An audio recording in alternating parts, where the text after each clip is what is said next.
alguém, sentadas assistindo televisão ou dormindo. Algumas delas sentavam-se em grupo, porém elas não tinham interação entre si. Elas sentavam, tinha uma área onde ficava uns 2, 3 sofás e tinha uma televisão. Elas sentavam do lado, mas elas não conversavam. Diante disso, os acadêmicos tentaram se aproximar delas, propondo atividade e buscando saber mais sobre cada uma. Então, a gente tentou conversar com essas idosas, saber um pouquinho mais. Algumas delas não conversavam com a gente, outras conversavam, porém, a gente percebia uma certa carência, aquela necessidade de conversar. Algumas falaram que não vinham os filhos há algum tempo, então, tinham outras que tinham um diagnóstico médico de depressão. Então, a gente percebeu muito isso, essa carência delas de estar ali, de não se sentir útil, de não ter muitas atividades para fazer também. Considerações finais. Concluir-se que é necessário o desenvolvimento de estratégias de cuidado que visem promover a qualidade de vida de idosas institucionalizadas. Afinal, grande parte dessa clientela se isola e não consegue se adaptar, o que se torna um fator prejudicial para o bem-estar das mesmas.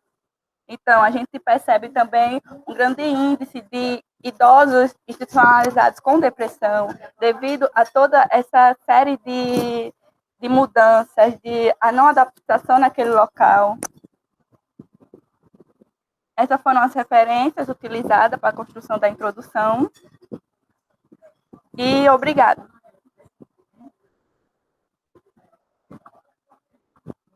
Muito bem, Rosa. Muito interessante você trazer essa temática à tona. Realmente é algo, de fato, que acontece na maioria das IUPs, né, em qualquer estado. Aqui no Rio Grande do Norte também a gente vivencia essas problemáticas. E eu trago uma perguntinha para você relacionada às estratégias, né? Eu queria saber, você percebeu, né, durante essa vivência, todas essas necessidades, né, e consideraram como conclusão de que realmente essas pessoas, né, que estão nessas instituições necessitam de estratégias de cuidado. Eu queria saber que tipos de estratégias de cuidado vocês poderiam promover, né, baseado no que vocês encontraram nessa instituição específica. Então, fazer com que esse idoso ele interaja com a gente, fazer com que ele se adapte àquela situação. Muitos deles realmente são acamados, então geralmente passam o tempo dormindo, tomam medicamentos e passam um grande tempo dormindo, mas aqueles idosos que gostam de conversar, por exemplo, fazer reuniões de grupo com esses idosos que têm essa necessidade, porque a gente sabe que o idoso ele tem essa carência, ele quer conversar. Então, muitas vezes, a gente, os profissionais de lá ficam muito no trabalho automático, de dar banho no leito, de preparar o almoço, e acaba que não tendo essas reuniões, tipo, essa necessidade de falar. Por isso, muitas vezes, a gente percebe que existem muitos idosos deprimidos, e a depressão leva a outros fatores também, leva a outra, pensamentos negativos. Então, é importante a gente ter essa interação. Teve um grupo, não foi o meu grupo, mas teve um grupo que promoveu estimulou a leitura, levou livros, estimular a leitura desses idosos. Então, promover atividades desse tipo. Muito bem, parabéns pelo trabalho e por ter essa sensibilidade, né, de perceber essas nuances e, quem sabe, futuramente, né, quando você tiver sua formação já como enfermeira, você possa atuar mais eficazmente, né, nessas instituições, já por ter vivenciado algumas situações como essas. Parabéns. Obrigada.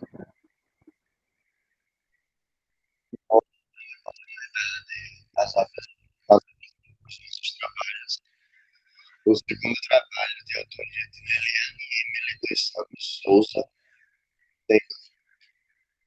Seu áudio está um pouquinho ruim, Sérgio. A gente está... Melhorou? Não muito. Peraí. Só um minuto. Fala aí novamente. Melhorou? Pronto, melhorou. Pronto. Sim. O próximo trabalho, de autoria de Leliane e Emily dos Santos Souza.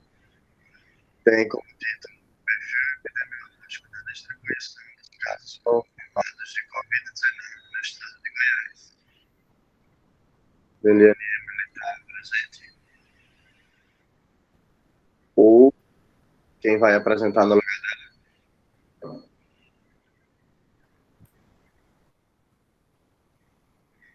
Então, vamos para o próximo trabalho. Se ela chegar a entrar na sala, a gente volta para apresentar lá pelo final. O próximo trabalho sobre a autoria de Antônia Maria do Patrocínio Moraes Meira tem como título. Só um minutinho, Sérgio, porque ainda continua um pouco ruim. Liliane não está na sala? Pelo jeito, não. Não, né? Que a gente está visualizando aqui na lista. Pronto. O teu áudio continua um pouquinho ruim. Eu vou chamar o próximo, né? Que é Antônia Maria do Patrocínio Novaes Meira, com o título do trabalho Perfil dos profissionais de enfermagem acometidos pela Covid-19 na Bahia, um estudo epidemiológico. A Antônia está na sala, né? Antônia Meira, pronto, pode colocar a sua apresentação.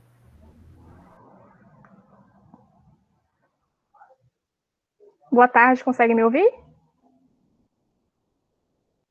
Conseguimos, Antônia.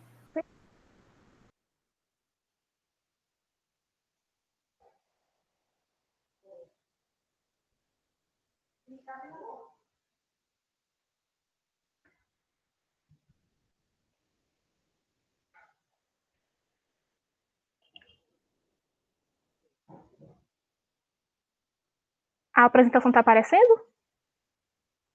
Tá sim, pode colocar na tela cheia. Certo.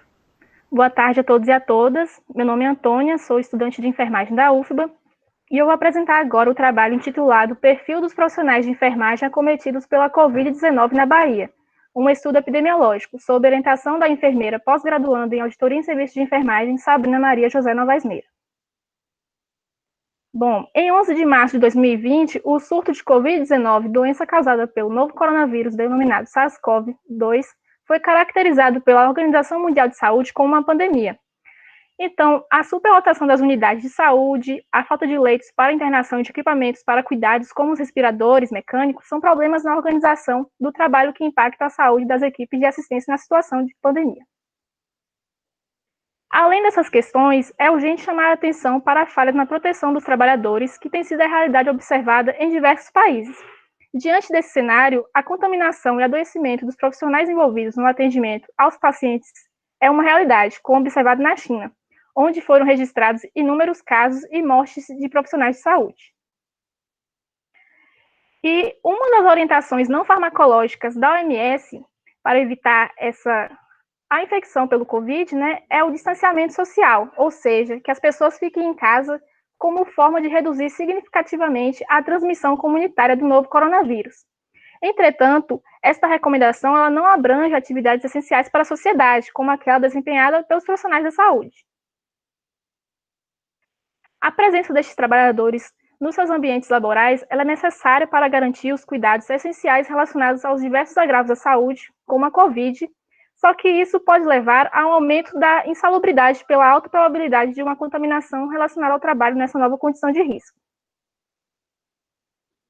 Sabe-se também que os profissionais de enfermagem, eles estão na linha de frente no combate à Covid, constituindo-se assim um grupo de risco por prestarem assistência direta aos pacientes infectados. Logo, faz-se necessário o monitoramento da evolução da epidemia para assim subsidiar a escolha das melhores estratégias para o enfrentamento eficaz da doença dentre estes profissionais. Tendo visto o exposto, este trabalho ele teve como objetivo identificar o perfil epidemiológico dos profissionais de enfermagem infectados com Covid-19 na Bahia. Como método, este estudo é um estudo descritivo, com abordagem quantitativa dos casos e óbitos notificados de Covid-19 entre abril e agosto de 2020, de profissionais de enfermagem da Bahia, e todos estes dados eles foram coletados do Observatório de Enfermagem do Conselho Federal de Enfermagem. E todos os aspectos éticos da pesquisa, eles estão de acordo com a resolução número 466 de 2012 do Conselho Nacional de Saúde. Portanto, não foi necessário o parecer de comitê de ética, porque esse estudo ele utilizou dados epidemiológicos de domínio público. Aqui é a página eletrônica do Observatório de Enfermagem, onde há todos os dados dos profissionais infectados com Covid-19 informados pelo Serviço de Saúde. Bom, aqui, como é que era realizado antes, né? Antes de 12 de maio, antes era utilizado para alimentar esse sistema o Google Forms, que era o formulário eletrônico de notificação. Só que aí depois o COFEN, ele implantou um formulário eletrônico de notificação, onde foi simplificado o processo de envio de informações para o observatório. E este novo formulário, ele permitiu o aumento da confiabilidade dos dados recebidos, pois todos esses dados eram checados na base de dados do COFEN. E este formulário, né, ele permite o acesso irrestrito às estatísticas geradas, o que possibilita também a importação dos dados para a realização de análises mais específicas. Aqui nós trouxemos os resultados, né?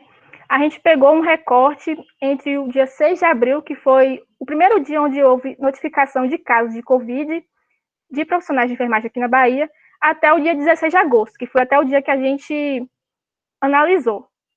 Então, foram observados 3.894 profissionais de enfermagem acometidos por Covid. Foram notificados esses 3.894, o que equivale a 2,5% do total de profissionais de enfermagem com registro ativo na Bahia. Observou-se também que a maior prevalência estava na faixa etária de 31 a 40 anos. Aqui nós trouxemos resultados sobre os óbitos. Bom, a gente analisou o período de 22 de abril de 2020, né, que foi notificado o primeiro óbito aqui na Bahia de profissional de enfermagem, até o dia 16 de agosto de 2020, onde foram notificados, no total, 12 profissionais de enfermagem que vieram ao óbito, né? Isso equivale a uma taxa de letalidade de 0,50%, e também nessa faixa etária, né, a maior prevalência na faixa etária de 31 a 40 anos.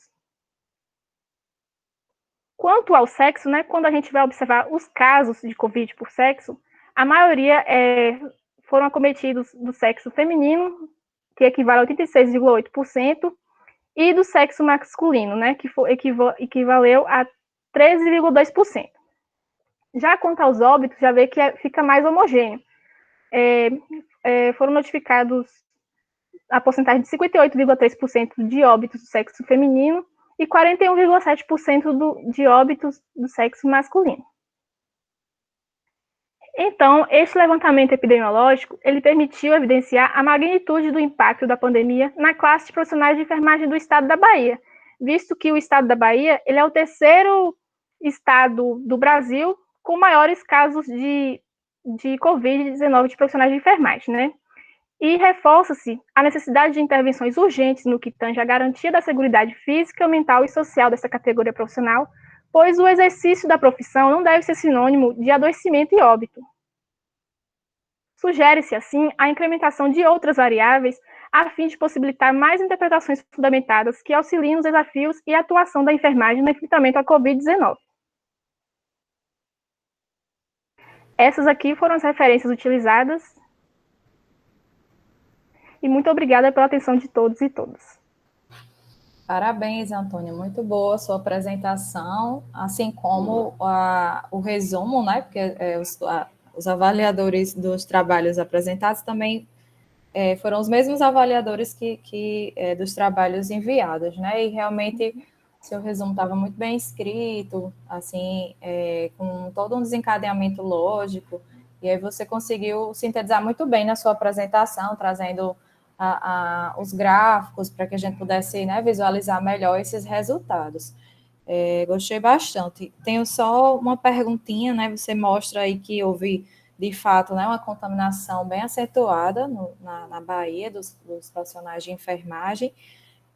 Eu queria saber de você, assim, o que você acha, por que esses profissionais, a contaminação, né, está sendo tão alta, apesar de que eles estão na linha de frente, né, tem um contato ali direto com o vírus, mas, assim, o que você acha qual seria o principal fator, né? Seria a disparamentação incorreta? O que você acha que está acontecendo aí para que haja realmente essa contaminação mais desenfreada, né, dos profissionais? Então, eu acho que deve ocorrer uma maior, como pode dizer, deve ser reforçado nas instituições de saúde a questão da paramentação e desparamentação correta, porque a cada dia a gente está vendo novas atualizações e deve estar sendo mais empregado, né, nas instituições de saúde, deve estar sendo mais reforçado essa questão da paramentação e desparamentação, e também deve ser observado, né, que nos hospitais de referência à Covid está tendo uma superlotação, e isso acaba fazendo com que os profissionais eles estejam mais expostos, né? Uhum. Aí eu acho que deve ser observado a questão de dimensionamento de pessoal para que os profissionais não sejam tão sobrecarregados. E essa Sim. questão da paramentação e experimentação, eu acho que é o mais importante. Com certeza. Você está em que período, Antônia, da Eu graduação? estou no 9º período de enfermagem, no último. No último, né? Aí vocês estão, assim, parados ainda? Não estão no estágio, né? Ou como é que foi? A gente tinha começado o estágio, eu só fiz 2 dias de estágio, em março, Sim. né? Só que aí depois veio o decreto falando que a gente estaria proibido, né? Sim. Aí agora a gente vai voltar agora, na semana que vem, para o campo de estágio. Vai retornar de forma presencial. Isso. Mas nem todos os estudantes, né, da minha turma vão voltar agora, por questão de escolha própria, porque diz que não é obrigatório. Sim, entendi. E também os hospitais, eles não estão aceitando tantos estudantes. A demanda está bem menor. Entendi. Pois tá bom. Então, boa sorte no seu retorno, que dê tudo certo, né? E a gente vai superar mais essa, né? Sim, obrigada. Obrigada. Meu microfone voltou? Voltou, Sérgio. Pronto, então vamos dar continuidade às nossas apresentações. E o próximo trabalho de autoria de Camila Helena Silva de Oliveira Souza, com o título de Processo de Regulação da Pandemia de Covid-19, Experiências no Núcleo Hospitalar de Regulação Interna. Camila, você já pode começar a fazer a exposição. Se você não estiver conseguindo, você avisa para a gente que a gente expõe para você. Olá, boa tarde. Estão escutando? Sim. Vou tentar compartilhar aqui. Só um instante.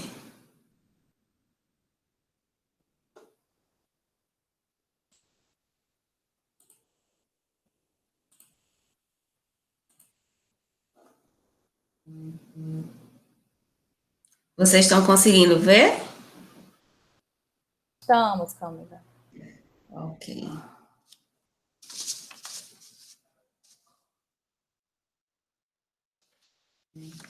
Então, vamos lá. Boa tarde, gente. Eu me chamo Camila, eu sou enfermeira, atuo no Núcleo Interno de Regulação do Hospital Municipal de Natal, certo? E eu venho apresentar o trabalho Processo de Regulação na Pandemia de Covid-19, experiências de um Núcleo Hospitalar de Regulação Interna. Então, vamos lá. Na introdução, né? Não. Ok. Tá aparecendo?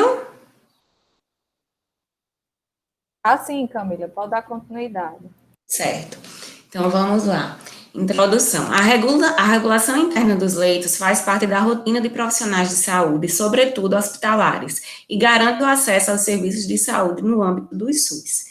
Então, toda unidade de saúde que possui leitos de internação, ela precisa gerenciar os seus leitos, né? E isso vai muito além de simplesmente disponibilizar uma vaga, né?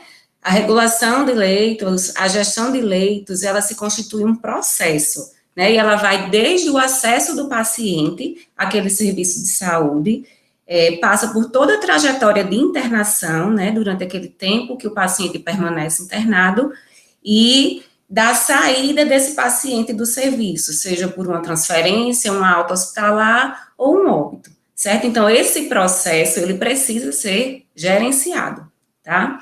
Então, estudos brasileiros já evidenciaram a fundamental importância do funcionamento de núcleos internos de regulação em grandes hospitais, Tanto que, em 2017, o Ministério da Saúde elaborou o Manual de Implantação e Implementação dos Núcleos Internos de regulação em hospitais gerais e especializados. Esse documento, ele traz diretrizes para a instalação, né, a implementação dos núcleos internos de regulação. Ele fala sobre que componentes devem fazer parte desse serviço e a atribuição de cada componente, certo? E nesse contexto, o enfermeiro, né, ele se destaca, porque é mais um campo de atuação que a gente tem o enfermeiro como destaque, porque ele é o profissional que ele tem a competência técnica da sua formação, né, para atuar, e ele domina toda a dinâmica de funcionamento de um serviço hospitalar, que o serviço hospitalar é uma engrenagem, né? Então, um setor, para funcionar, depende de outro. E o NIR, o enfermeiro do NIR, ele não trabalha isoladamente, ele trabalha fazendo contato o tempo inteiro com todos os setores do hospital, certo? Então, no atual contexto da pandemia da Covid, né, destaca-se a importância da equipe de enfermagem e seu preparo para gerenciar novos espaços, alocar recursos e treinar a equipe para o recebimento e o atendimento direto ao paciente, né? Então, frente a esse novo contexto de pandemia, houve um aumento no número de casos de infecção, né, por coronavírus, e surgiu a necessidade de realizarmos ajustes no desenvolvimento da regulação interna de leitos hospitalares, bem como nos diversos processos de gestão, administração, para uma melhor adaptação ao atendimento dessas demandas, certo? Então, com a pandemia, houve uma alta demanda por um leito de internação, né? A gente acompanhou aí números alarmantes, né, durante o pico da pandemia, principalmente o aumento de demanda por um leito de UTI. Então, o leito de UTI, a gente dizia que já valia ouro dentro do SUS. E com a pandemia, né, houve uma alta procura. Então, o gerenciamento desses leitos precisou ser revisto, né, e ser reforçado, tá? Então, no relato de experiência, né, nós, lá no Núcleo Interno de Regulação, nós modificamos o nosso processo de regulação que anteriormente era adotado. Né? Agora eu vou falar um pouquinho do hospital, né, para vocês entenderem o funcionamento do serviço. O Hospital Municipal de Natal é um hospital geral, né, ele era um hospital geral, que ele tinha 10 leitos de internação em UTI, 60 leitos de internação em clínica médica, e um pronto-socorro adulto e um pronto-socorro infantil, e um pronto-socorro ortopédico, certo? Com a pandemia, o hospital se tornou o hospital de referência do município de Natal para atendimentos de casos de Covid-19, né? Era um hospital com porta regulada, a gente não atendia casos de urgência, a gente atendia casos referenciados que vinham de outras unidades, como UPAs e outras unidades de pronto atendimento, né, da cidade de Natal, certo? Então, o Regula-RN foi criado um novo sistema para as solicitações de vagas e avaliação de formulários, no qual eram enviados os quadros clínicos dos pacientes suspeitos e confirmados de Covid. Então, o Regula-RN foi o sistema adotado pela Central Estadual de Regulação do Rio Grande do Norte para fazer essa regulação de leitos de Covid, certo? E as unidades, esse sistema ele foi desenvolvido pelo LAIS, que é o Laboratório de Inovação Tecnológica em Saúde da UFRN, né, e ele era usado pela Central de Regulação, e todas as unidades solicitantes e as unidades prestadoras tiveram que se cadastrar e utilizar esse sistema, certo? Tá dando para entender? Tá sim, Camila. Pronto. Então, o processo de trabalho passou a ser com o Regula-RN, certo? Nós passamos a ter só leitos COVID, né? Então, o trabalho, essa mudança do perfil do hospital, né, já foi de quando começou essa modificação mesmo do processo de trabalho, porque nós tivemos que deshospitalizar todos os pacientes internados lá para receber só pacientes de COVID, certo? Então, Esse sistema, a adoção desse sistema foi muito importante, porque a gente tinha que garantir, né, o acesso universal aos pacientes de forma transparente e com muita responsabilidade, né? Então, como é que funcionava? A unidade solicitante, por exemplo, uma UPA, solicitava um leito pelo sistema, o caso do paciente era avaliado para a central de regulação do Estado, e o hospital disponibilizava seus leitos para a central de regulação, né? De acordo com o perfil do paciente, a central de regulação enviava esse caso para o hospital, certo? Então, a equipe do núcleo interno de regulação, né, fazia levantamentos a cada 12 horas de equipamentos e da equipe de trabalho. As vagas eram disponibilizadas ao longo dos plantões diurnos e noturnos, a depender da quantidade de profissionais da equipe assistencial, bem como da disponibilidade de equipamentos para assistência à saúde. Então, para a gente disponibilizar esse leito, a gente tinha que observar a quantidade de equipamento disponível, por exemplo, se tinha um ventilador mecânico disponível e se o dimensionamento da equipe estava adequado para atender esse paciente, certo? Então, a gente alimentava censos a cada 12 horas, na verdade, esses censos eram atualizados praticamente em tempo real, certo? Eram censos municipais, estaduais e nacionais, para a gente fornecer em tempo real a atual situação de ocupação dos leitos do hospital e, posteriormente, dados fidedignos sobre a nova pandemia instalada, de forma que tais informações subsidiassem ações de saúde, certo? Então, a importância da informação é muito grande, né, porque a gente precisa trabalhar com transparência.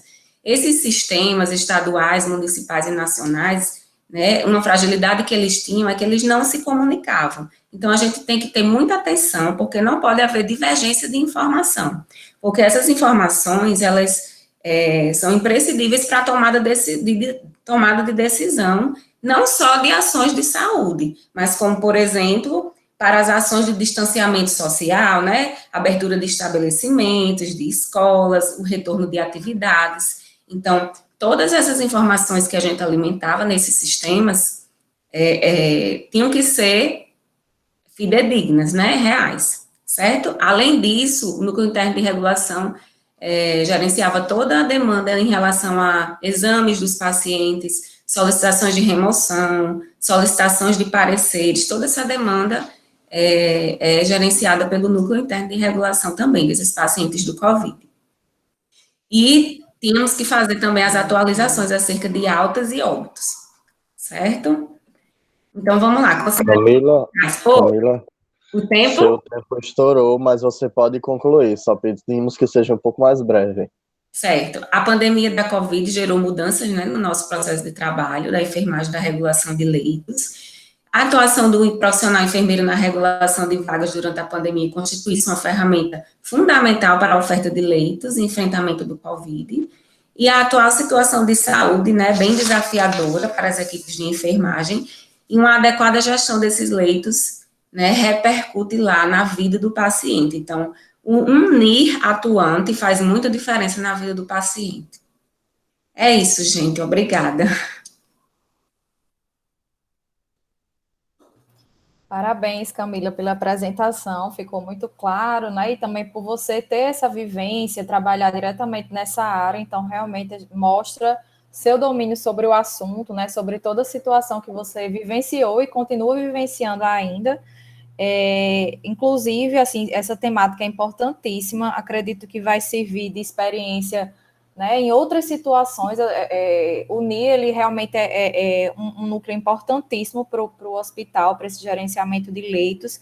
Acredito até, não sei se esse trabalho vocês publicaram já, não, ou pensam em publicar como em artigo científico. Acho que é importantíssimo vocês tentarem essa publicação, né, para falar um pouquinho mais da experiência de vocês nesse contexto aí do gerenciamento de leitos na situação que a gente está vivendo agora, né, da pandemia, para servir de exemplo e também até de troca de saberes, né, com outras instituições, para ver o que foi que deu certo, o que foi que não deu certo, para que numa próxima situação que a gente espera não existir, mas caso ela exista, essa experiência vivenciada sirva de exemplo, né, para os outros profissionais saberem o que fazer e o que não fazer numa situação dessa. Eu tenho só uma perguntinha, assim, que acho que até você já abordou um pouco, mas queria que você enfatizasse melhor, como uma pessoa que de fato vivenciou essa experiência no gerenciamento de leitos. Falasse um pouquinho qual foi assim, o maior desafio que você teve durante essa regulação, esse gerenciamento de leitos durante a pandemia. E continua tendo, né? Querendo ou não, ainda continua, digamos assim.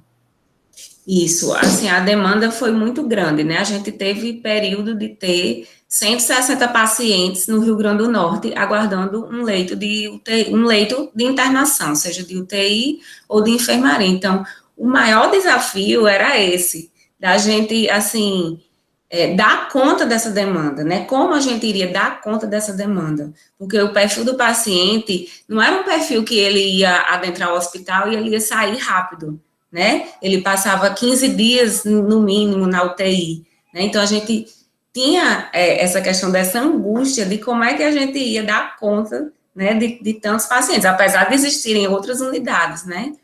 Mas, assim, eu acho que a equipe do hospital, realmente, ela se superou mesmo. Assim, a pandemia é muito ruim, né, essa situação de pandemia, mas a equipe se superou, eu acho que a gente realmente deu o máximo. Vocês estão de parabéns, a gente agradece pelo seu relato, né, e também agradece por tanta dedicação que a gente sabe que vocês tiveram, né, que enfrentar vários medos e realmente se esforçaram bastante para que tudo desse certo, né, assim, na medida do possível, porque afinal vocês tinham um certo limite, né, não tinha como ultrapassar muitas vezes esse limite, apesar do que acredito que muitas vezes vocês até queriam. Mas acho que foi um aprendizado, está sendo aí um aprendizado muito grande, né? E seria muito interessante que vocês pudessem, buscassem essa publicação para que outras pessoas pudessem, né, tivessem uma abrangência ainda maior, para além do congresso, além da jornada, estarem aí também lendo sobre esse assunto tão importante. Obrigada. Obrigada.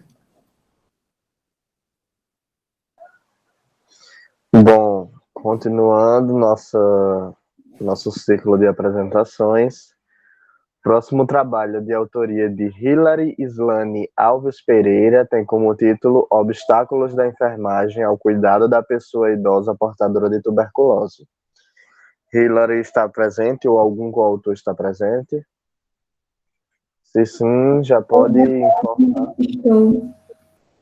Pronto, você já pode fazer a exposição do slide, se não estiver conseguindo, avisa a gente que a gente expõe para você. Certo, tá bom? Muito, tá? Certo.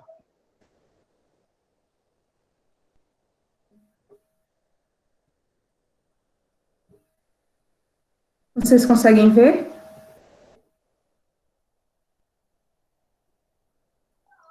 Tá carregando. Sim.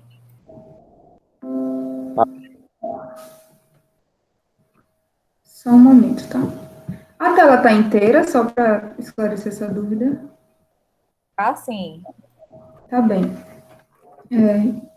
Certo, eu me chamo Natália Nascimento, irei apresentar o trabalho Obstáculos da Enfermagem ao Cuidado da Pessoa Idosa Portadora de Tuberculose. Esse trabalho tem como autora a graduanda Hilary Islane Alves Pereira e foi feito em colaboração com outras coautoras, Alicia Antunes de Carvalho, Elisa Vitória Nascimento Figueiredo, Isla Pimentel de Souza, que são graduandas da Escola de Enfermagem da Universidade Federal de Alagoas, sob a orientação da mestra em enfermagem pela UFAL, Thaís Gomes de Almeida.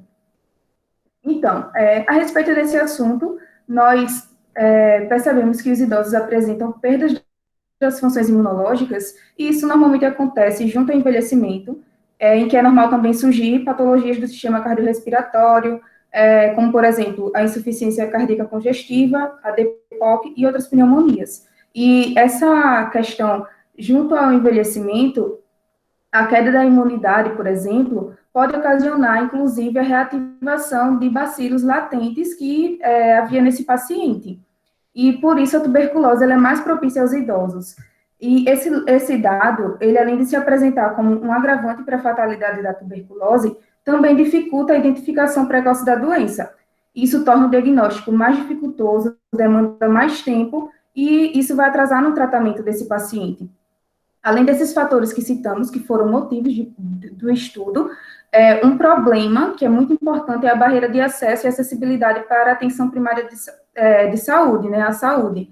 E esse dado é um dos principais obstáculos no cuidado desse paciente, porque o acesso ao diagnóstico da tuberculose, ele deve ser garantido logo no primeiro contato com o doente. E esse primeiro contato acontece na porta de entrada do sistema de saúde, né, deveria ser assim. E aí a gente percebe que o papel do enfermeiro como facilitador da entrada da população ao serviço de atenção primária é muito importante, já que o enfermeiro ele pode muitas vezes unir os profissionais da saúde à população, como, por exemplo, realizando a visita domiciliar, e nessa visita, muitas vezes não está só promovendo a saúde, né, mas também construindo vínculos, e esses vínculos fortalecem o cuidado.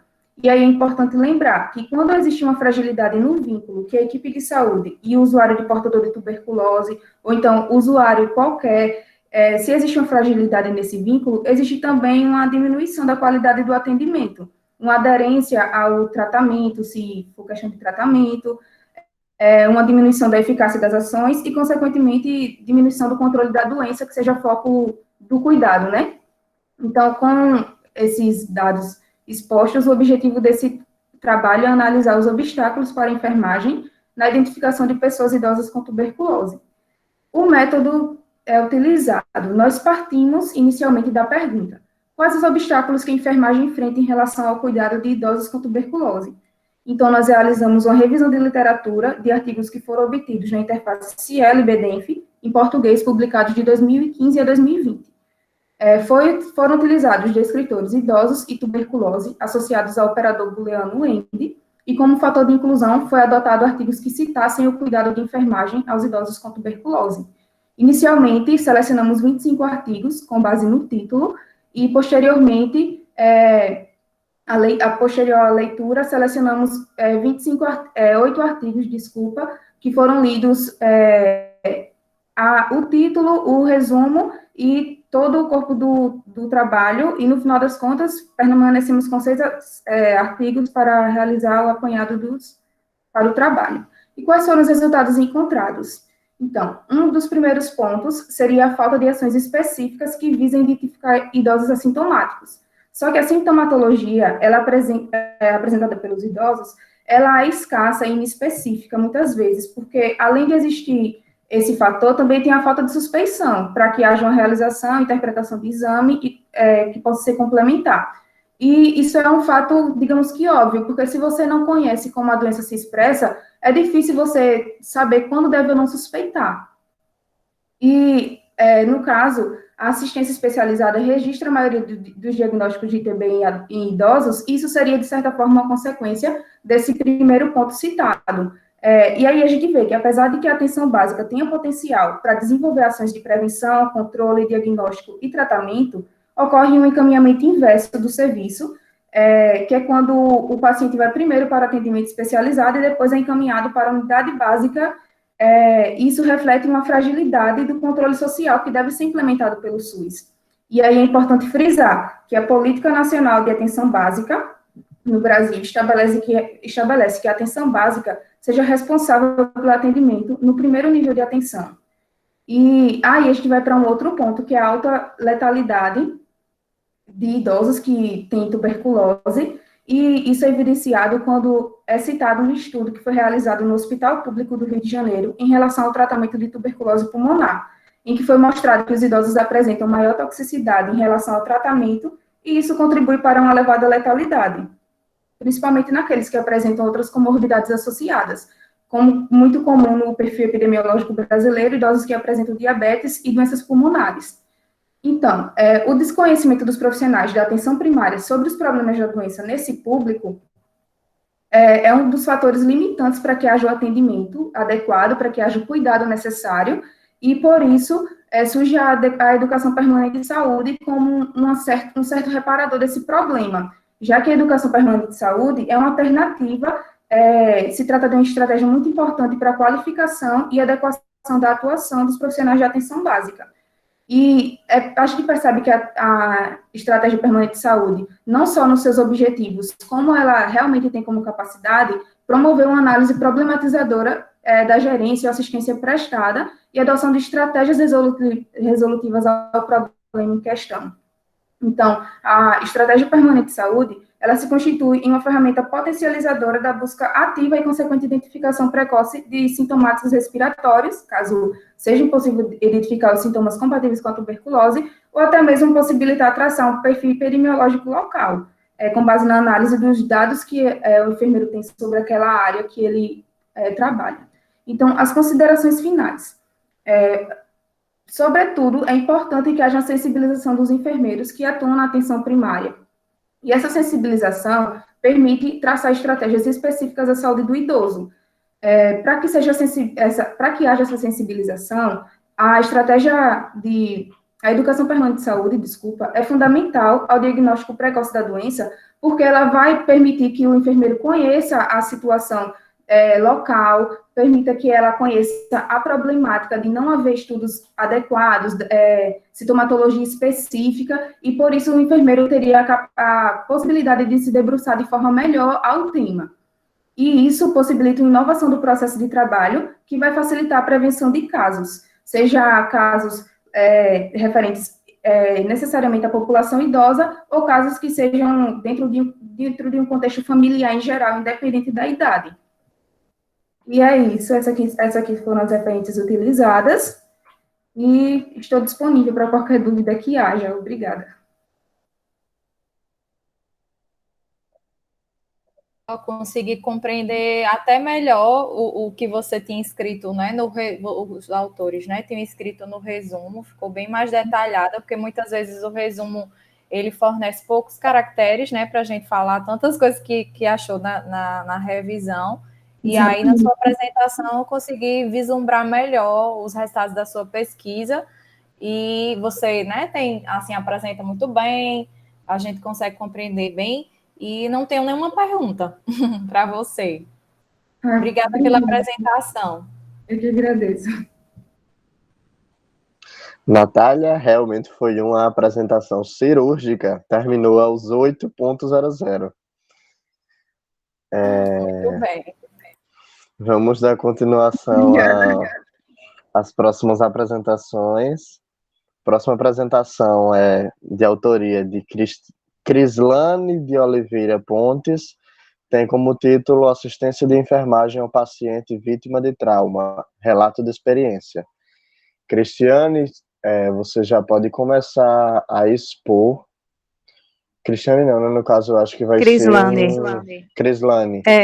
Eu vou apresentar, Jéssica. Pronto, então você já pode começar a expor. Se não conseguir, você avisa a gente que a gente expõe para você. Tá.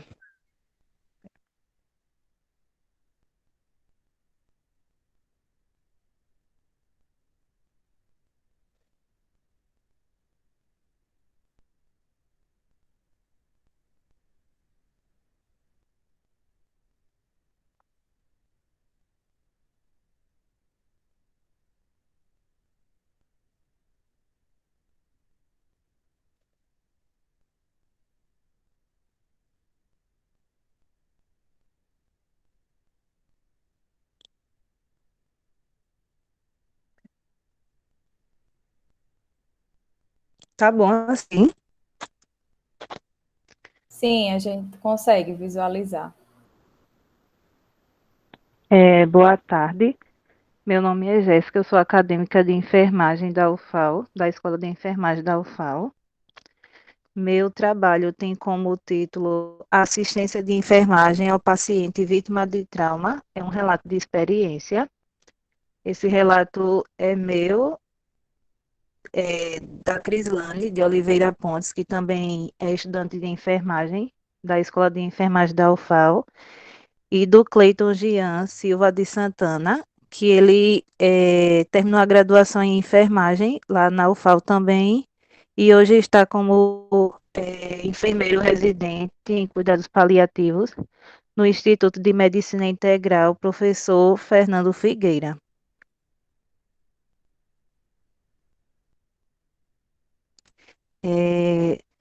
A introdução. O trauma, ele é considerado uma agressão externa e devastadora, sendo responsável por trazer inúmeras consequências para a saúde do paciente. E, além disso, o trauma, ele tem sido apresentado como um problema de saúde pública devido aos grandes impactos negativos na qualidade de vida do indivíduo, com a necessidade de hospitalização e também necessidade de reabilitação.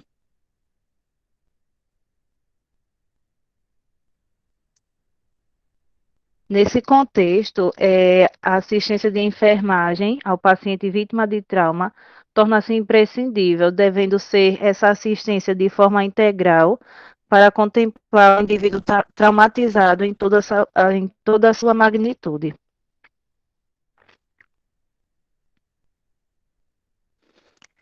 O relato de experiência.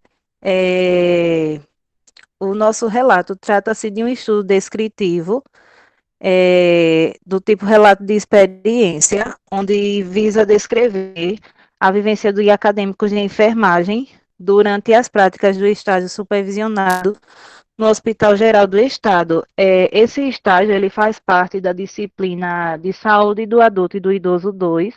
Essa disciplina é do 6º período da Escola de Enfermagem, e a gente faz essa prática no Hospital Geral do Estado. Esse hospital ele está situado no bairro de Trapiche da Barra, aqui em Maceió, e as práticas da gente foi realizada no mês de outubro do ano de 2019.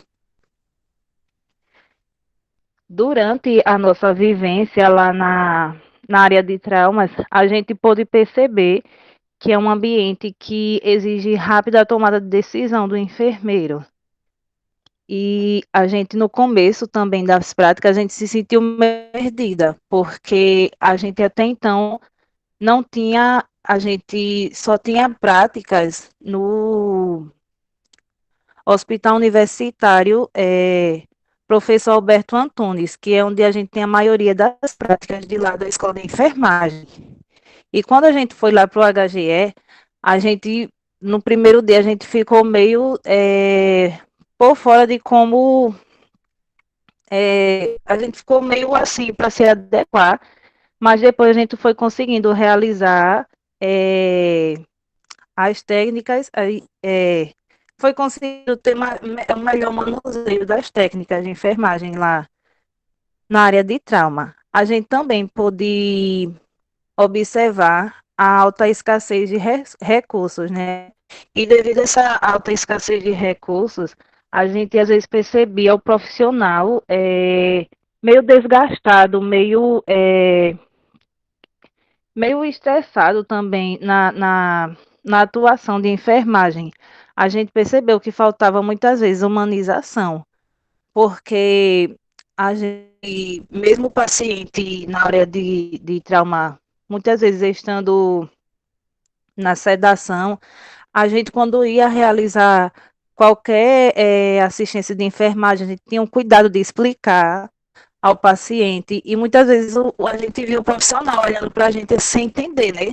Dizendo, como se estivesse falando assim, mas ele tá sedado, ele não pode até não estar escutando, mas a gente a todo momento, a gente ia passar uma sonda, a gente ia fazer uma aspiração, a gente sempre explicava o passo a passo para o paciente, quando a gente ia fazer o procedimento. Aí, devido a essa falta de humanização, a gente percebia a falha na assistência, né? E também o aumento no número de insucessos, no que se dizia a respeito do salvamento de vidas e também na reversão do estado de trauma. E para o acadêmico que está lidando pela primeira vez com um ambiente que exige rápida tomada de decisão e de ações ágeis e imediatas, foi algo bastante desafiador para a gente. A gente também ficou. Eu lembro que no primeiro dia a gente saiu bem assustada da prática, porque a gente não estava acostumada a ver tanta frieza por parte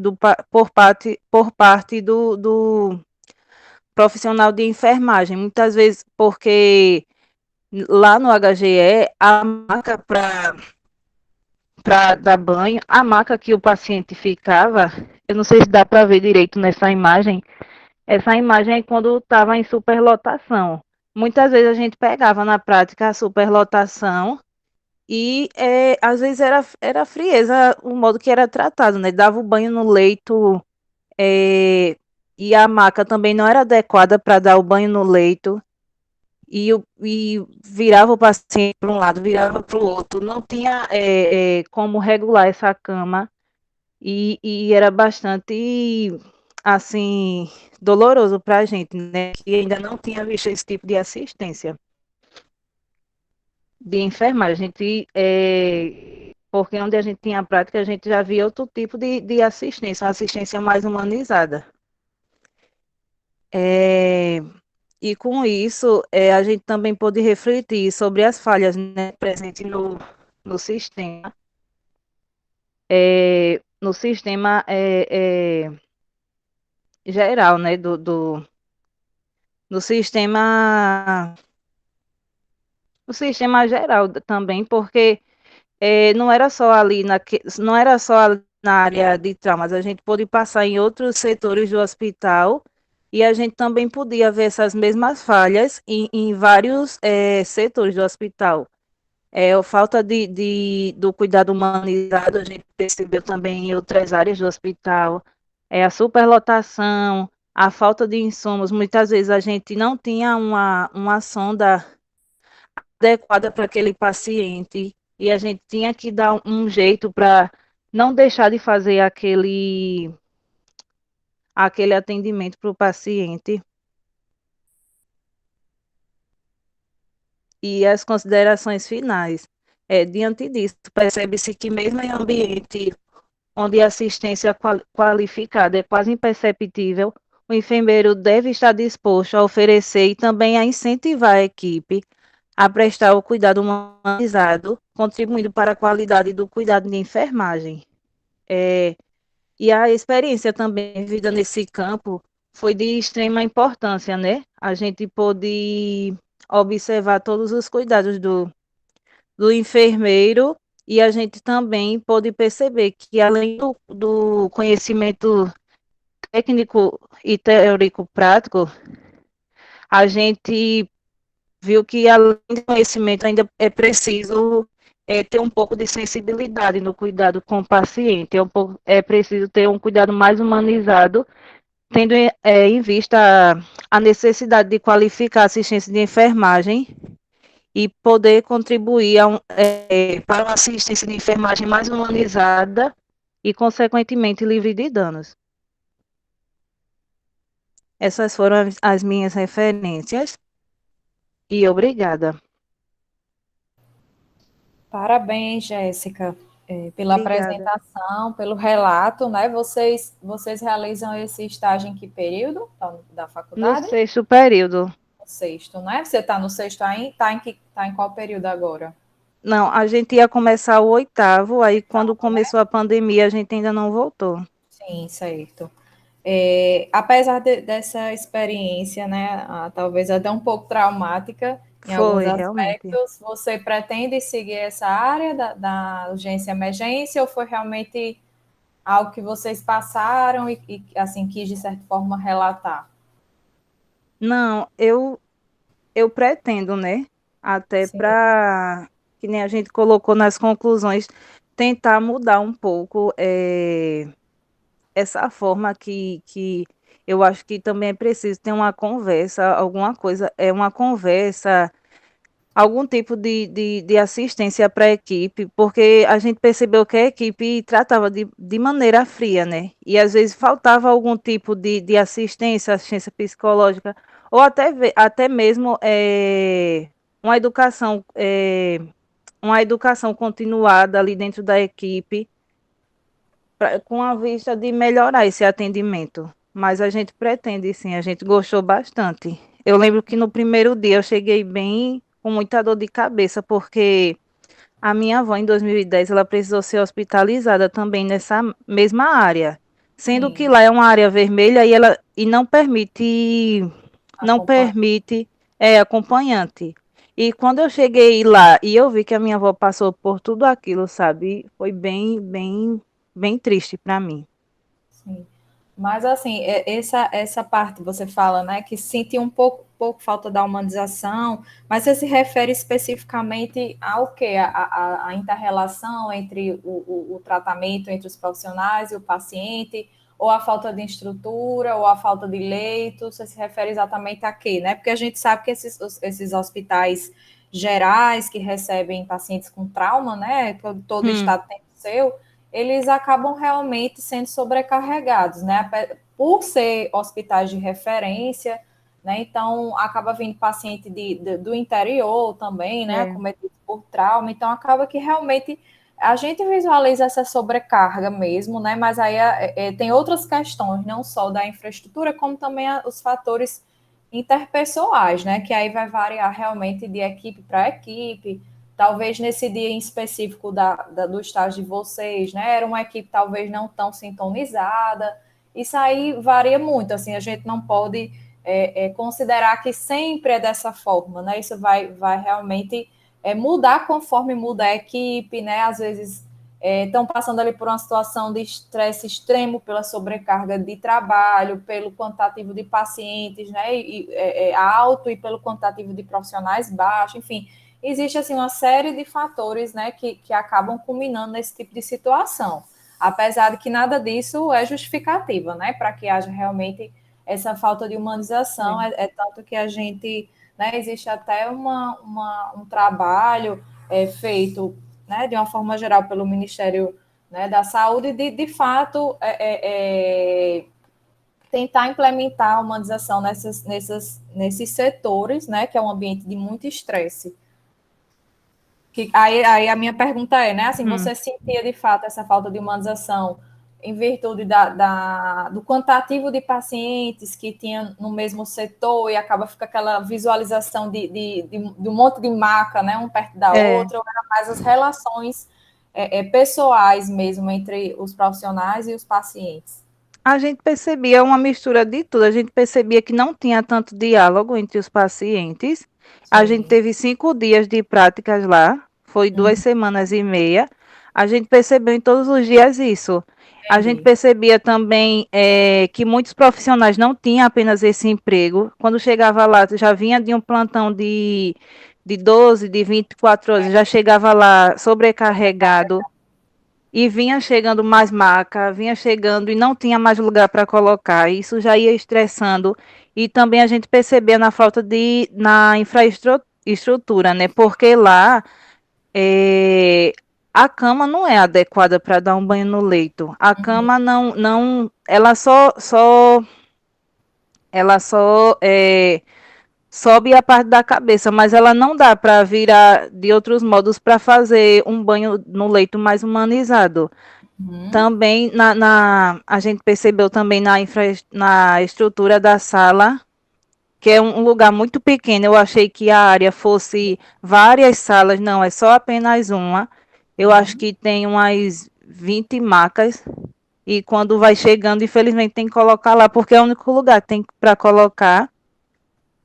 E também, depois da reforma que teve no hospital, não pôde mais colocar as macas no corredor, né? Então sempre ia lotando lá a sala. Porque até essa questão, né, dessa infraestrutura, ela afeta o trabalho dos profissionais, né, que assim, já passam por essa situação há algum tempo. Você veja, você passou lá 5 dias, né, e ficou com toda essa, digamos assim, esse incômodo, né, relacionado ao setor. Imagine os profissionais, né, que estão ali já há tanto tempo, tendo que vivenciar aquilo, tendo que ver, tendo que perceber que a sua assistência muitas vezes não é a melhor, né? Não só além de todo o contexto, mas também pela falta de infraestrutura, né? Que deveria ser fornecida ali para um ambiente, para um setor mais macro, né? Do governo, enfim. Então, assim, a gente tem que visualizar todas essas questões, mas acho válido você perceber, ser sensível a isso, né? E querer, se tentar mudar alguma coisa, a gente precisa realmente de profissionais e de discentes que tenham essa sensibilidade para que possam realmente transformar ali a realidade de alguma forma. Era só isso mesmo. Parabéns, Jéssica. Tá. Obrigada. De nada.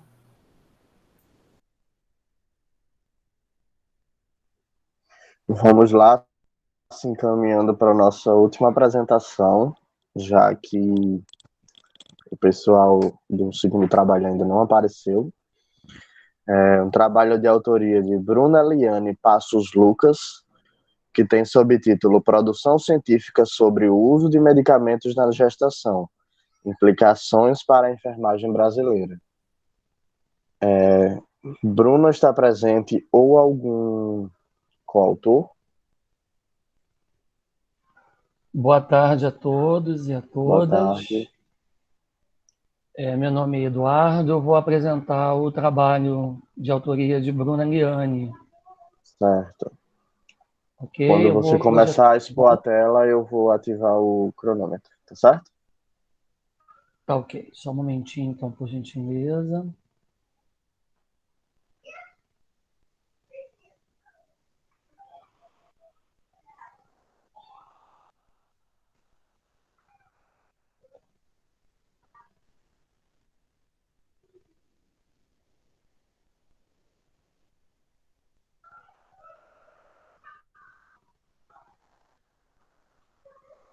Todos conseguem visualizar? Sim, abriu. Está projetando, né? Isso. Ok, obrigado. Mais uma vez, boa tarde a todos. Eu sou Eduardo Alexander, sou professor da Atenção Primária à Saúde na Universidade Federal do Rio de Janeiro e estou aqui apresentando o trabalho de autoria de Bruna Liane, Adriana Loureiro, Marcele Valadares e Simone Fonseca, o trabalho intitulado Produção Científica sobre o uso de medicamentos na gestação, implicações para a enfermagem brasileira. Inicialmente, é importante nós destacarmos a problemática do uso de medicamentos na gravidez, uma vez que é uma prática muito comum em nosso meio. Da mesma forma, é importante nós destacarmos a necessidade de uma atuação qualificada do enfermeiro obstetra no manejo desse consumo de medicamentos da mulher durante o seu ciclo gravídico puerperal.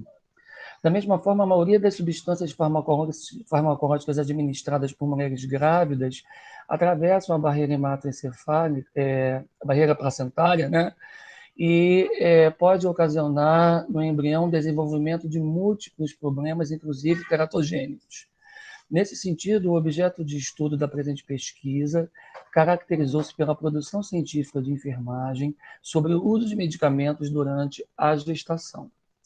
Os objetivos propostos foram analisar a produção científica de enfermagem no período de 1998 a 2015 sobre a problemática da prescrição e transcrição de medicamentos pelo enfermeiro na gestação, tomando como marco a Política Nacional de Assistência Farmacêutica, e os objetivos específicos, identificar os fatores que facilitam e dificultam a prescrição de medicamentos pelo enfermeiro durante a gestação, caracterizar essa produção buscando as lacunas de conhecimento sobre a temática estudada e discutir as implicações dos principais resultados evidenciados à luz da produção científica. A metodologia, né, se compôs primeiramente em 6 etapas, onde houve primeiramente a escolha do tema, depois houve a definição de objetivos, a incorporação e definição de critérios de inclusão e exclusão sobre a produção científica a ser analisada, o levantamento em busca de bases de dados virtuais, a interpretação desses resultados e a apresentação dos mesmos. Foram utilizados como descritores em saúde o uso de medicamentos, farmacoepidemiologia, gestação, enfermagem e farmacoepidemiologia e enfermagem, com uma variação muito grande de artigos, mas quando nós cruzamos, né, as variáveis, né, farmacoepidemiologia e enfermagem, nós percebemos que tínhamos uma produção muito pequena, né, somente de 13 artigos. Esses artigos eles foram submetidos a uma leitura flutuante para a aplicação dos critérios de inclusão e exclusão, permanecendo somente 6 artigos para serem analisados, que foram analisados conforme título, idioma, autoria, titulação e área de conhecimento do periódico, ano de publicação, a revista, os objetivos dos estudos, a metodologia e os resultados apresentados. A análise temática de Bardan aplicada na produção científica identificada mostrou a emergência dos principais temas: mídias e propagandas medicamentosas, teratogenia, gestação, pré-natal, determinantes sociais de saúde, o papel do enfermeiro e a promoção da saúde. A produção pesquisada apresentou as seguintes características. Elas se concentravam principalmente em estudos epidemiológicos, descritivos e, na sua maioria, quantitativos. Não foram encontrados artigos publicados na área de enfermagem que dessem luz à participação do enfermeiro como papel, como importante ator protagonista no processo de prescrição de medicamentos durante a gestação. Os resultados dessa pesquisa mostram algumas lacunas, como a inexistência de publicações com enfoque nas áreas de políticas públicas, a influência do componente humano, principalmente no que concerne as questões das práticas de automedicação na população brasileira, aspectos culturais que podem facilitar ou dificultar o acesso e a própria incorporação do uso desses medicamentos na gestação. E os dados encontrados apontam para a necessidade da realização de novas pesquisas com o tema, principalmente na área da enfermagem, porque o enfermeiro, enquanto prescritor, né, de medicamentos durante a gestação, ele assume um papel importantíssimo em relação, no que concerne a sua prática profissional no atendimento à gestante, envolvendo a questão dos cuidados medicamentosos, não só em relação ao ato prescricional, mas também em relação à educação em saúde, no sentido de explicar sobre os efeitos do medicamento, seus efeitos colaterais, os riscos e benefícios que eles podem ocasionar, em função de que o uso de medicamento deve ser entendido como um direito à população e uma necessidade também de acesso à saúde, e não simplesmente como um produto que deve ser consumido de uma forma, muitas vezes, sem uso racional. Aqui está a referência bibliográfica, uma parte dela utilizada no estudo, e nós agradecemos a oportunidade por estarmos aqui compartilhando com vocês dessa apresentação. Uma boa tarde a todos. A gente que agradece, né, a explanação do professor Eduardo. O senhor é professor de enfermagem ou é da área mais básica? Eu fui professor da Escola de Enfermagem Ana Nery por praticamente 20 anos e atualmente eu estou no Departamento de Medicina e Atenção Primária à Saúde, mas nós trabalhamos numa perspectiva interdisciplinar, focando na interprofissionalidade. Eu sou enfermeiro de formação e trabalho na área de atenção primária à saúde. Entendi. Muito interessante a pesquisa, inclusive ela parece ser uma pesquisa exploratória que fornece dados aí para outras pesquisas serem realizadas a partir das lacunas, né, que vocês encontraram aí nos resultados. Bem interessante, e acredito que vocês tenham feito nessa revisão para subsidiar talvez outras pesquisas que vocês estão aí tentando encabeçar ou já realizaram, né? Não tenho nenhuma dúvida do professor, gostaria de agradecer, né, a sua apresentação e a participação no congresso também para enriquecer aí nossa jornada. Obrigada. Obrigado, Maria Isabel. De fato, isso que é mais ou menos o que você falou, né? Na verdade, esse trabalho ele faz parte de um conjunto de trabalhos de alunos sob a minha orientação. Eu tenho um laboratório de pesquisa, ensino e extensão, que é o Teatro e as Práticas de Promoção da Saúde. Então, nós desenvolvemos estudos voltados para a área de educação popular em saúde. E essa temática, né, da medicação, né, é um tema que foi trazido pela Bruna, que é estudante de graduação. Na verdade, ela era estudante na época, agora já tá graduada. E a questão da automedicação e da questão da medicação na assistência do pré-natal, né, das mulheres lá na clínica da família, eram questões muito recorrentes nos grupos que nós fazíamos, né, com gestantes. E, na verdade, também esse estudo ele vai dar base para o desenvolvimento da dissertação de mestrado da Bruna, que ela vai trabalhar na casa de parto, exatamente a percepção dos enfermeiros em relação às práticas de cuidados medicamentosos. Né, que nós temos uma casa de parto aqui no Rio de Janeiro, que é a Davi Capistrano Júnior, né? Então, ela está muito imbuída de fazer esse estudo, e nós pensamos que essa questão da, vamos dizer, assistência farmacêutica ou prescrição é um componente muito importante para a gente trabalhar na interprofissionalidade, na questão interdisciplinar, e o enfermeiro tem um papel decisivo, né? Muito embora o tema, quando a gente fala automedicação, ele é muito discutido na literatura, quando a gente filtrou para a enfermagem, a gente viu que é muito pouco abordado na nossa área, né, na nossa profissão. Então, nós que somos enfermeiros, a gente sempre procura, né, levantar essas questões. Eu fico muito feliz quando eu ouço os estudantes falando sobre o cuidado sensível, sobre a humanização da assistência, e a questão do cuidado medicamentoso também, eles barram por essa questão também, né? Isso. Dessa abordagem centrada na pessoa e na comunidade. Né? Acho que esse é um enfoque. Então, estar aqui com vocês está sendo muito prazeroso, viu? Inclusive, professor, eu não sei se você já ouviu falar da prática avançada em enfermagem, né? Lá nos Estados Unidos, que as enfermeiras, as midwives, né? Elas desenvolvem, bem mais marcante, digamos assim, esse desenvolvimento de prescrição de medicamentos para essas pacientes, né? No pré-natal, durante a gestação, no puerpério, enfim. Uma doutoranda lá da UFRN, né, que eu fui também doutoranda lá, ela foi fazer o doutorado de sanduíche, né, lá numa universidade lá em Nova York, e aí ela estudou a fundo, né, sobre essas questões da prática avançada e da atuação do enfermeiro como enfermeiro, ele, na verdade, eles chamam enfermeiro obstetra, né, eles chamam enfermeiro midwife, digamos assim. E aí a gente vê como o desenvolvimento ali de todo o contexto da gestação e do trabalho de parto, do puerpério, né? Como o enfermeiro ele consegue atuar em todas essas áreas de forma bem autônoma, diferentemente muitas vezes do enfermeiro que atua no Brasil nessa área, mas claro, né? Com toda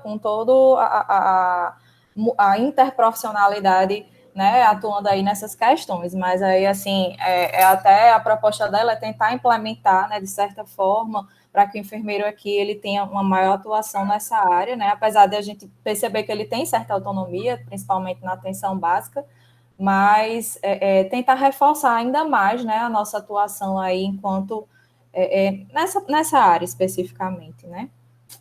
É verdade, Maria Isabel, você tocou num tema muito importante, e a prática da enfermagem americana, né, principalmente à luz das midwives, mostra exatamente isso que você está falando, né? O quanto que a gente pode avançar nessas questões. Eu tive uma vez fazendo uma imersão na Universidade de Harvard, e eu vi a atuação das enfermeiras e foi no setor de emergência. Uhum. E o que me chamou mais a atenção, que eu fiquei tão feliz, é que, assim, eram as enfermeiras que faziam o acolhimento, examinavam os pacientes, e quando elas passavam pelo médico, o médico, ele só revisava o exame físico. Isso, exatamente, incrível. Solicitava exames.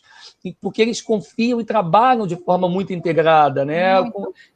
Confiando um no trabalho do outro. Isso. E quando o médico prescrevia a medicação, o paciente ele não era liberado para casa. Ele passava pela enfermeira, e a enfermeira fazia todas as orientações sobre os cuidados medicamentosos. Como o paciente deve tomar o remédio, quais são os efeitos colaterais que podem surgir. Tem um setor lá na universidade, no caso é o Hospital de Massachusetts, que é chamado consultório avançado, de orientação em saúde, que tem uma enfermeira que ela está lá para orientar sobre qualquer demanda que o paciente tem em relação a algum cuidado tecnológico que ele tenha levado para casa, seja uma sonda, seja um medicamento, seja um efeito colateral, ou até, no caso, né, quando o medicamento não faz efeito e o paciente retorna para que ele possa ser reavaliado, porque isso também é uma outra questão que atrapalha muito a adesão ao tratamento. Eu costumo dizer para os meus alunos aqui na universidade que remédio não é pílula de farinha, né? Ele tem efeito terapêutico, mas também tem efeito colateral. E nós, enquanto enfermeiros, por exemplo, a terapia intravenosa, isso é um mundo de conhecimento que a gente precisa dominar, né? Porque é o domínio do conhecimento e da prática que, na verdade, ele empodera a prática da enfermagem na sociedade. Então, eu quero crer que nós, enquanto profissão aqui na enfermagem no Brasil, vamos avançar para a constituição desses serviços, né?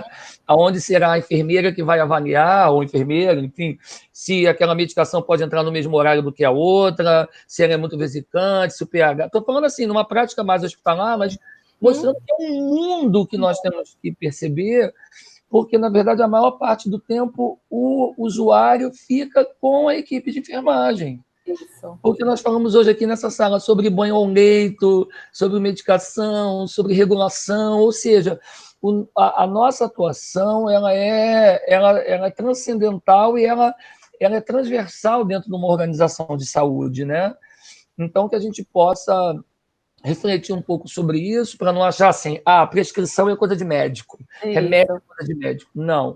É claro que o cuidado medicamentoso ele envolve uma prescrição, mas nós, enquanto enfermeiros, também podemos prescrever, né? E mesmo as medicações que não são prescritas por nós, elas são administradas pela equipe de enfermagem. Então, nós precisamos ter domínio sobre farmacocinética, farmacodinâmica, interações medicamentosas, enfim, sobre esse conhecimento que também pertence a nós, enquanto profissionais da enfermagem. Então, acho que é isso, né? Eu achei muito interessante a sua fala sobre as midwives, viu? Muito obrigado. Muito bom, muito bom. Obrigada, professor, pela participação. Nada. Bruna não pôde estar e pediu que eu apresentasse, está amamentando, e aí eu falei, não, tudo bem, vamos lá, vamos apresentar. E eu agradeço a vocês por terem me permitido apresentar, tá bom? Muito bom, obrigada, professor. Nada. Eu queria agradecer bastante a participação de todos vocês que estão aqui. O pessoal do trabalho que ainda não apresentou não chegou a entrar na sala, então a gente vai ter que encerrar por aqui. Acredito que tenha sido um momento de muito aprendizado, porque eu aprendi muito aqui com todos os trabalhos de vocês e tudo mais. Gostaria de agradecer a professora Maria Isabel, se ela quiser falar alguma coisa, um geral, um apanhado sobre os trabalhos. Tá aberto o microfone. Certo, Sérgio. Sim, pode falar. Não, vai, continue. Certo. Não, queria só realmente agradecer a todos os que apresentaram, realmente foi um momento muito rico de aprendizagem, essas apresentações, elas realmente são trocas de saberes, né? Não há ninguém que saiba de tudo, eu não domino todas essas áreas que foram apresentadas, né? Mas como enfermeira, eu entendo um pouquinho de cada uma e espero que todos tenham também aproveitado bastante, né, essa tarde de domingo. Acredito que todos que estão aqui estão realmente interessados na enfermagem, em aprofundar os conhecimentos, e é só isso, né? Só agradecer pela participação de todos e parabenizar também. Obrigado, professora. Queria agradecer também a minha monitora Joyce, que está aqui presente na sala, que ela pode não ter aparecido muito, tanto em áudio quanto em vídeo e tudo mais, mas ela estava aqui atrás, dando todo um suporte, tanto para vocês quanto para mim. Queria agradecer também a todos os apresentadores, todos os autores, todos os trabalhos, porque vocês fizeram nossa Jornada Brasileira acontecer, era um evento que a gente esperava que fosse acontecer, mas não que fosse ser um sucesso tão grande. Você vê que nessa sala nós temos trabalhos tanto do Rio Grande do Norte, quanto do Alagoas, quanto da Bahia, do Rio de Janeiro. Tem outras salas que têm trabalhos de outros estados. Então, eu acho que nosso objetivo foi alcançado. Gostaria de lembrar que os certificados vão sair a partir de terça-feira, em 20 a 30 dias a partir de terça-feira. E agradeço muito a todos vocês. Tenham uma ótima tarde e muito obrigada por fazer parte da jornada junto com a gente. Boa tarde a todos. Um bom final, né? Restinho de final de semana aí. O final de semana se estendeu, né? Que amanhã é feriado. Ainda tem um pouquinho, tem mais um dia, né? Para aproveitar em Tem um casa. dia de descanso. Obrigado a todos, gente. Obrigado ao comissão organizadora e a todos, viu? Pela oportunidade de compartilharmos juntos hoje. Obrigado, professor. Tchau. Boa tarde, gente. Tchau. Tchau, até a próxima. Tchau, até a próxima.